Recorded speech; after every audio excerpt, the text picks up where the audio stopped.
Well, welcome back, everybody, to another episode of Meet the Author. Today, I have Willow Winters here with us. Willow, thank you so much for joining us. Thank you for having me. I'm excited. I'm so happy that you're going to be here. So, I like to kind of start off all of these interviews with very basic, simple, easy questions. So, I have to Mhm. ask, are you more of a dog or a cat person?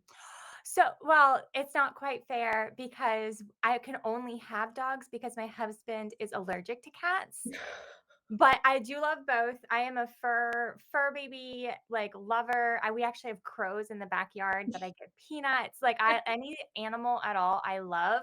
And for either dog or cat, whoever's willing to cuddle me, like, that is the one I will take. Like, my heart is broken when I am ignored cuddles. So, yeah, so either one, but if I had to choose right now, I would pick up a kitty cat because I am deprived of cats. Oh, that's so Yeah, sad. Is he like crazy allergic? Like, if you went yeah, somewhere and like pet a cat and came home, would you have to like shower first or not that yeah. bad? Like, and when we go to friends who have cats, like, he can feel them and, he has to shower when we get home. And not because their houses are dirty or anything like that. He's just very sensitive to cats. Yeah, it's Wow. literally heartbreaking. I had one for, like, 2 days, and then he was outside on the porch in the swing when I came home, and I went up there and was like, "Oh, he wants to swing on this." He was like, "It's me or the cat." He was like, "I can't live here." Oh He my God. tried. He did try for me, but yeah, it's no cats for me, unfortunately. He's like, "Honey, I'm literally gonna die if you don't get rid of this cat." Literally, yeah. That's awesome. Well, dogs are awesome too. I have 2 dogs of my own, so I can say, dog lovers are great. But I wanna start off with just kind of telling us a little bit about yourself. Maybe people obviously, very popular. Everyone knows, I feel like, who Willow Winters is, but Oh, thank kind you. of explain just, or if someone maybe hasn't read any of your books or just stumbled upon you yet, just give us a little breakdown of who are you? Who is Willow Winters? I was a stay-at-home mom, and I was reading, reading, reading, reading, and then I eventually turned to writing romance books to make a little extra money because we were so broke, and I had absolutely no idea what I was doing. I wrote query letters, which were ignored, probably because I didn't know what I was doing, and I was like, "You know what? Indie publishing is a thing. My friend told me about it. I'm gonna give it a go." And if you know anything about me, it probably resonates that I'm a workaholic and that I love a challenge. And part of the reason that I wanted to really take on this as a career is because I needed a challenge in my life. Like I was a stay-at-home mom and I'd really lost my identity from who I was before. I was salutatorian in high school. I have a BA in neuroscience and a BS in biology. And I found myself, Jax's mother and Sean's wife. And that's all I was for a lot of my identity. I was no longer, most likely to find the cure to cancer, which is what I was voted to be in high school. So I was like, there's a lot here. It's making me feel better. I can see the response from readers and they're loving it. And within 8 months, my husband quit his job to help me and support me on this dream. And it's literally a dream that I didn't even know existed. So that's a very quick and dirty of how I came to be. And 7 years later, or almost eight now, I have over 60 books, 12 self-pub or 12 co-written, some short stories and novellas. But I'm very prolific and I freaking love this career in this industry.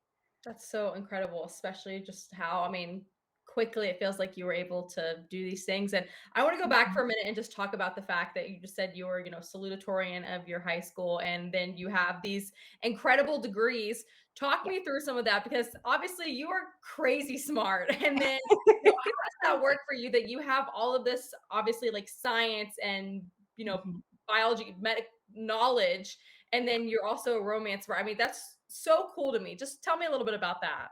So I was always in academia. I was always a workaholic. Was that in school as well, and I was very career focused and career driven. And I wanted to be a professor, also doing research, and that requires a lot of schooling and then tenureship. And it's very rare to be able to have children in your 20s, possibly not even in your 30s, if you really want to do well in this career because you can't take time off, especially not in academia with how fast things move. And my husband, I met, he was in grad school when I was an undergrad. And then I went to the University of Delaware for my graduate as well as my undergrad to stay with him. And it became very apparent that, like, what I wanted academically was at complete odds with what I wanted personally with my life. And my research was about cognitive development and how, like, harsh it can be on children or offspring, given certain environmental burdens like stress. And I was very stressed and I was a workaholic. And given the trajectory and everything I would have had to sacrifice, it appeared that I might have to get pregnant like during my dissertation, only have one child in order to get back into things immediately after and not be a stay at home mom, even though the research that I was doing was all about how the best thing is to be with the mother. Like everything just seemed to be like contradicting itself. And it was very emotional for me because I'm like, this is what you're supposed to do, follow this guidance, like this is what you're supposed to do. And I was like, how is this what I'm supposed to do when anything that I do is going to mess up the other half of it? And I found myself like I was having panic attacks over 7 days. I am a workaholic. I absolutely am. But I asked for help several times from the department and from my head. I wasn't given it. And like my final straw is, this is so sad, but my final straw is that it was my first day off in a year. And I had a scheduled appointment with a doctor because I wanted to go on medication because I wasn't well. And I got called into work and everybody was there and anybody could have done it and they chose not to. So I quit that weekend. I was like, I'm done because it was absolutely just not a healthy environment and it wasn't aligned with some of my goals, even though it was my dream. So it was like the lowest point in my life. And I got home. I was not handling it very well. I obviously was not in the best place. And a friend gave me 50 Shades of Grey. And I had jury duty. And I was like, you know what? I'll go ahead. I'll get back into reading. And we had shared women's fiction together. So it was like, I'm just going to read. I'm going to, fall into this. I was engaged to Sean at that point. We owned a house, even though I didn't have any income now. So I was like, I'm going to read and I'll figure out everything else later. And the rest is history. That's really, hard that you had to go through all of those things, especially, I mean, when you have so many people, it blows my mind, the selfishness of people sometimes when you can see Mhm, other people, going through things and you don't want to step in. So mhm. it's incredible that you were able to realize, it's really hard too when you're a kid and you have this like lifelong dream and you've been Yes. working towards it. Again, you said that you were salutatorian of your high school. I mean, that's even in high Mhm. school, that's missing fun events and not being able to do certain things because you're studying and you're putting, this first. And so you have this your whole life as a goal. And then all of a sudden to kind of take a step back. And it sounds like, while it was incredibly hard for you, you've made such a good life now. Talk about a little bit more when you decided, okay, I'm going to do this. You've been reading your romance books now. What was the trigger that you were like, today's the day I'm going to start writing a romance book and I'm just going to see how it goes? Oh, we needed money. That was the trigger. Like, and one thing I do want to say is like back then I didn't have a lot of boundaries. And it's taken me a long time to get boundaries and learn them and have respect for them. And not be a people pleaser or light myself on fire to keep others warm. But I'm doing a much better job of that now. But way back then, so we got married, we had a baby, and I was doing again what I thought I was supposed to be doing, the order of things, but money was so very tight. And my husband's job, it changed, and he ended up working an hour away. So he was gone the majority of the day while I was with a baby and pregnant. And his tire, every time he went over a pothole, the tire would pop and it would break the rim, like it would dent it. So it would cost so much money.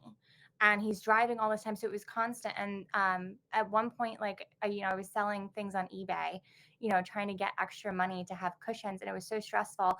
And my friend had told me about Kindle Direct Publishing, and I knew that that was a way to make money. And I was just sitting there with Jack's asleep, and I was like, I could do this. I have all of these. I had read a romance book a day or more when I was pregnant with Evie. I had her, and I just had all of these stories, and I was like, I could do this. I could just make a little bit of extra money to at least create, like, alleviate a little bit of that pressure.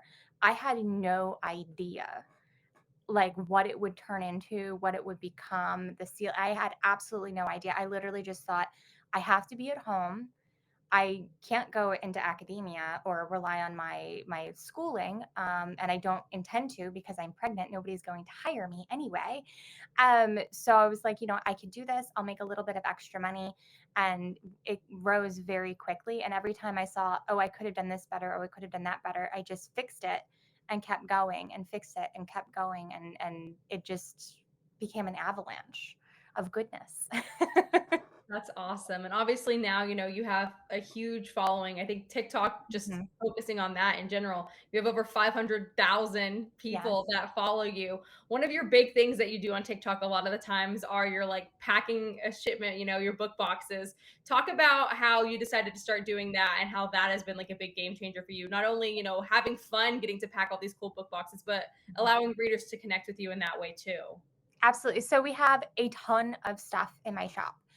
Years ago, I really wanted a cute mug to give somebody that was bookish, and there was like nothing available, nothing that I liked. So I was like, I'll just create it myself. And then I knew it was going to be cheaper if I ordered in bulk. So I thought, okay, well, I'll create it myself, but buy it for my store. And that way I can give one, keep one, and then I'll sell the others and it'll like make up for the investment, because again, money, like I'm very money conscious and I like to be smart if I can. And I also think I am my consumer. Like what I write, I like to read. If I want to make something, I'm thinking there's going to be some part of my audience that would also like it. So I decided to offer it for sale, and then I ended up doing subscription boxes, and I just kept getting all of these things, but I would have some of these items left over. So I was looking at everything that I have, and it just became impossible to tell readers and like show a picture every day of what we have, because it was moving so much and so much was coming. And I just thought, okay, what am I going to do with all of this stuff? And on TikTok, I like to watch packing videos, like crystal packing videos. I'm a crystal girly. I love them. So I was just scrolling through TikTok and I was like, that'd be so cute if I could do that with my stuff. And then I was like, I can do that with my stuff. I was like, that would be like literally like a problem solver in so many ways, and I bet readers would love it. So at first, I made them with, just the option of like, here's a mystery box, and then it was different sizes, and then it was, oh well, do you want original covers or do you want discrete covers? Do you want light romance or do you want dark romance? Do you want to add clothes to it? And if so, what's your size? And I just developed it and like made it into what it is today. That's incredible. And I think one of the, first ways that I found you personally was through TikTok. I mean, Book Talk is an incredible thing. I feel like for so many authors just to connect with their readers, but also, I mean, people share things on Book Talk so quickly and, videos get shared so frequently. And it was about your discrete covers and how you had them like color coordinated and everything. What prompted you with the idea that, I mean, it's so smart. I mean, you sitting Mhm. somewhere like an airport or something, and sometimes you're like, wow, I'm reading this really raunchy book and I don't want this old man sitting next to me to, see it on the cover. But what made you decide to do that and then decide, the color coordination and everything? I mean, they're stunning sitting on the shelf when you put them all together. But what was kind of your idea for that and just, do it that way? So, Book Talk and CD Reese. There were conversations on the platform about how some of the covers are raunchy, or they can't be seen with the covers either because of their culture or just the environment they're in, or they just don't feel comfortable or safe reading them. And I like to remove barriers if I can. So, just simply changing the cover for whatever reason, I don't mind doing that if it means that you're going to get to read this book, because I do think that romance books have so much power with, adding coping mechanisms and sexual positivity, sexual education. There's just so much goodness. If I can change one thing and get it in your hands, I'm happy. I'll do it. And CD Reese made a post for her Midnight series. I believe it's a trilogy, all black cover, and it just had like, I think it just said Midnight Series or something like that on it. And she said, you guys have been asking me for a discrete version. I made this for you. And I saw it. And I also have a very organizational brain. And I've been wanting to organize and catalog all of my books. At that point, I had 50. And I wanted them to be organized. And so many people were asking, where do I start? What is this one? What is that one?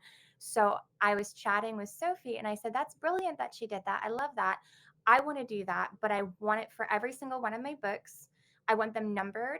I want them color coded. And once we're going to do our colors, our branding colors, but the darker the color, I want the book to be darker so that readers know, you're not getting a light book here, so that they know. Since and we put the couples on the front, the flowers on the back, so nobody else is going to know. It just looks like a classic book. And Sophie actually created all of those covers. And she's an assistant who lives in the UK.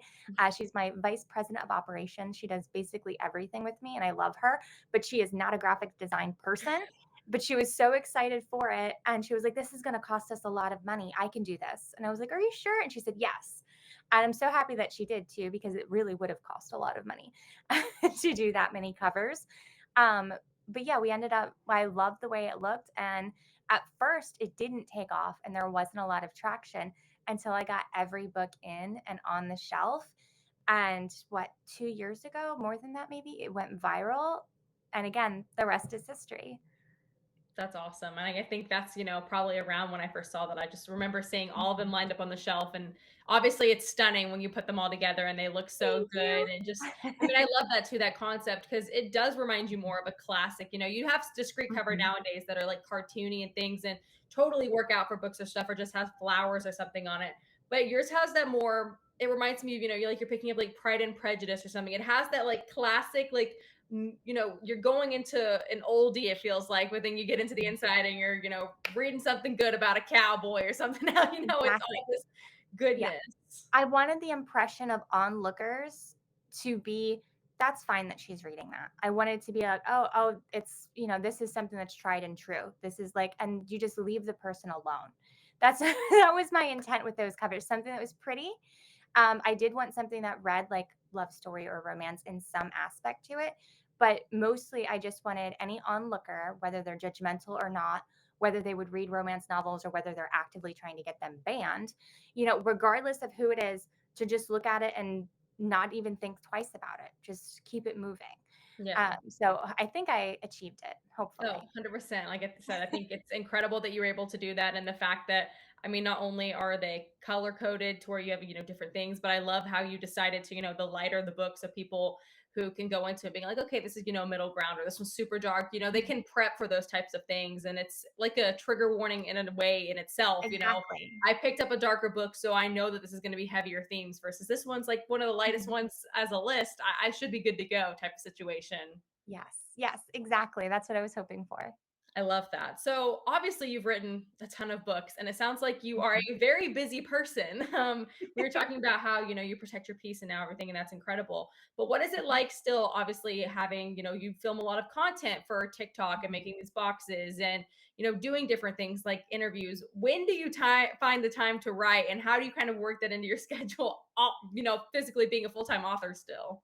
So the summer has been very difficult to write. I'm not going to lie. The children were home for summer break, obviously, and they are the biggest wrench in any plan that I have, because I like to keep my door open.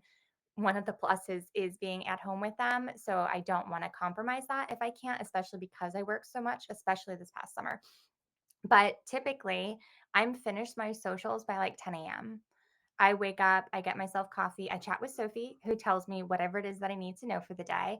And then I love doing TikToks and I love social media.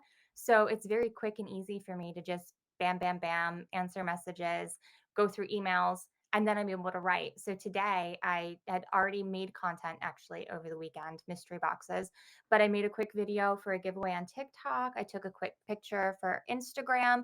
I posted everything. I checked with Sophie, answered some emails, and then I was able to go through and read through a first chapter from Laura Landish and write a prologue and a chapter two from me before this podcast.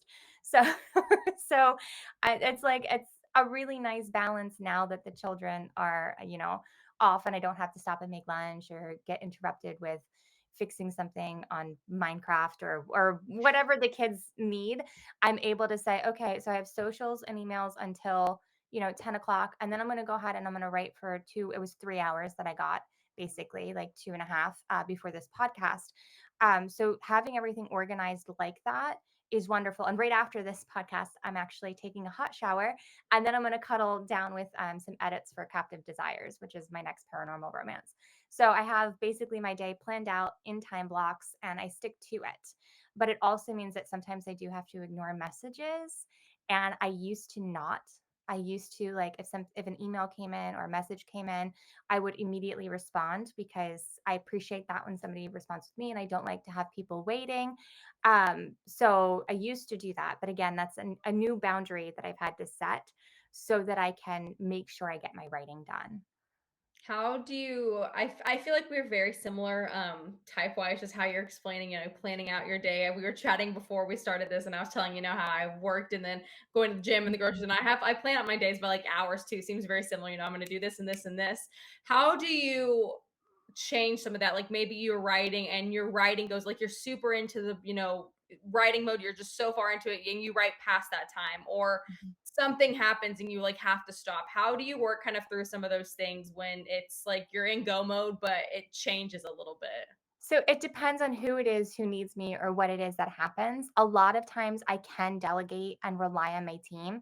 I have 12 people who are employed by me. So I'm able to shift to either Sophie or a lot of times my husband. But if it's something like the other day, oh my gosh, my daughter, first day at school, she got sick.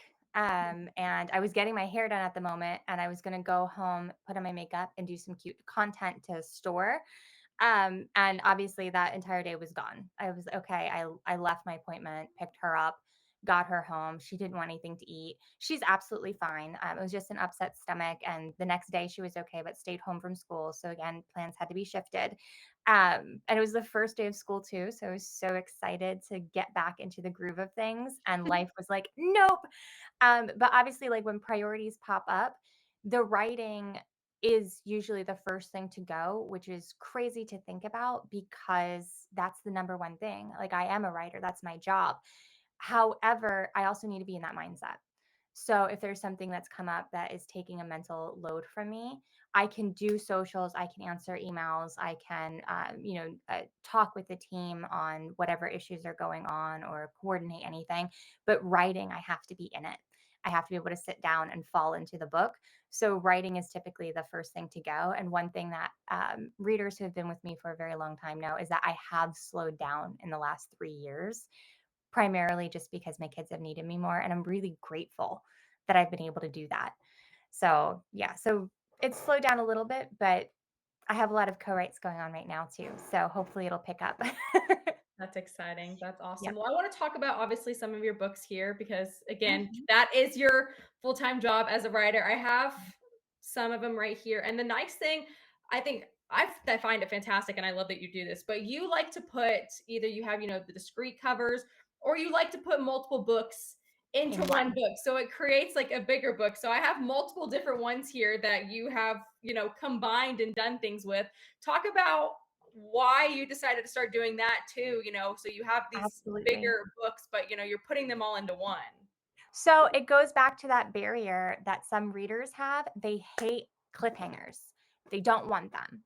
And I'm aware of this, but I write what I write. And sometimes the book comes to me like it's a TV show where there's obvious episodes, aka books. So it goes back to that barrier for readers where they hate cliffhangers. Unfortunately, I write the way that I write, and sometimes it comes to me like it is a TV show where I'm seeing these episodes and each episode is a book, and it just feels right to end it there, even though I'm highly aware some readers will never read that book because they know it's a cliffhanger, they aren't interested. So I bundle them. So I have obviously, I think this is one of your most popular books, Yeah. you could say, All He'll Ever Be. How is that for you? Obviously, like people can pick this up, and I've seen it in Barnes and Nobles in some Yeah. locations and different places.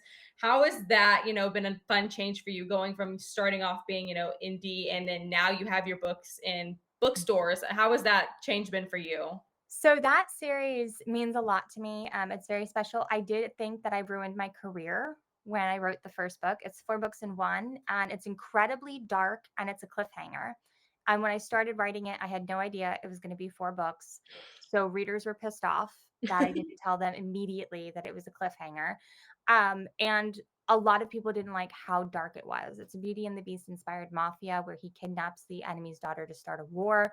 There is a cage. Like it's not fun, it's not fluffy. It's like it's highly wrong. However, it's also highly hot.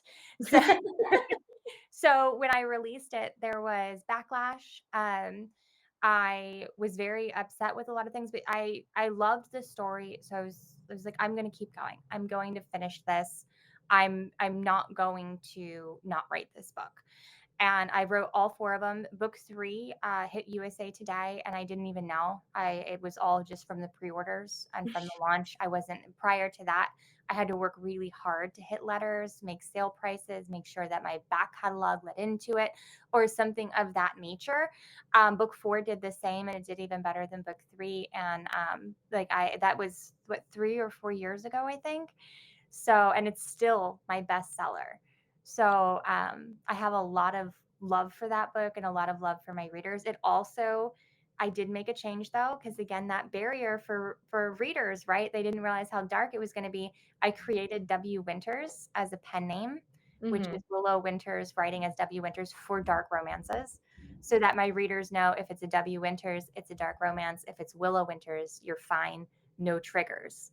So it helped me in a lot of ways, and I still love the book. Carter Cross forever. That's awesome. Like I said, I mean, it's fantastic. Just it blows my mind, honestly, all the things that you've been able to create and just do, with your platform and TikTok and all Mhm. the barriers that you seem to, you're thoughtful for your readers and things like that. And not that authors aren't in a way, but the fact that, you chose to write under a different pen name so that people know, okay, Mhm. this is dark, and that you've color coordinated things, that you've put books into one cover in one book so that there's not cliffhangers. You can just turn it and go to the next one. How has that changed? Obviously, like books, more people wanting to pick up books and things like that. When you started, Mhm. have you seen a difference when you start to do these different things and make these changes? Oh, absolutely. A lot of times it's not a huge difference with the first, which is why or what I try to tell my author friends who ask about it, who want to do the same, but it does cost a lot of money to make a lot of these changes sometimes. And it's not necessarily cost efficient for the first one or the second one. And just like an author career, you have to build up momentum and build a name. So there are some hurdles, and it can be a little difficult at first, or you might have to go very slowly or wait until you're able to do it, but in the long run, it is so worth it. So worth it. If I could have my books in every kind of cover, in every language, just available. I just want it to be available for every reader who would enjoy the story. And they're romance books.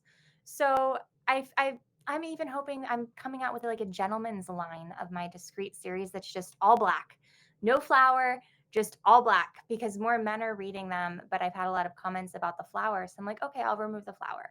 But first, I have to I have to handle a lot of other things before I'm able to put the time and the money into that series and everything. But I I absolutely see a positive result from all of this, and it's positive for me, it's positive for my readers. I've seen definitely a positive trend in the indie author community of creating discrete books, Hmm. and I love that, and I love that I was one of the first that they saw, that they thought, "Hey, maybe this is a good idea. Maybe this is something that readers want."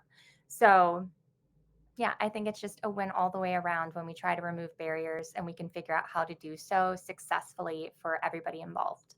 That's awesome. Well, as we're kind of getting towards the end here, things today, how can people best find you, find your books, find all the things? Obviously, this has been such a fun interview, and they're like, okay, I'm ready. I either want to do a Debbie Winters or I want a Willow Winters, whatever fits for them. Where can people best, get in contact and have all of your books and things like that? So my website is willowwinterswrites.com, and you can find me on any platform. And the first link, first and only link in that bio is going to have everything listed.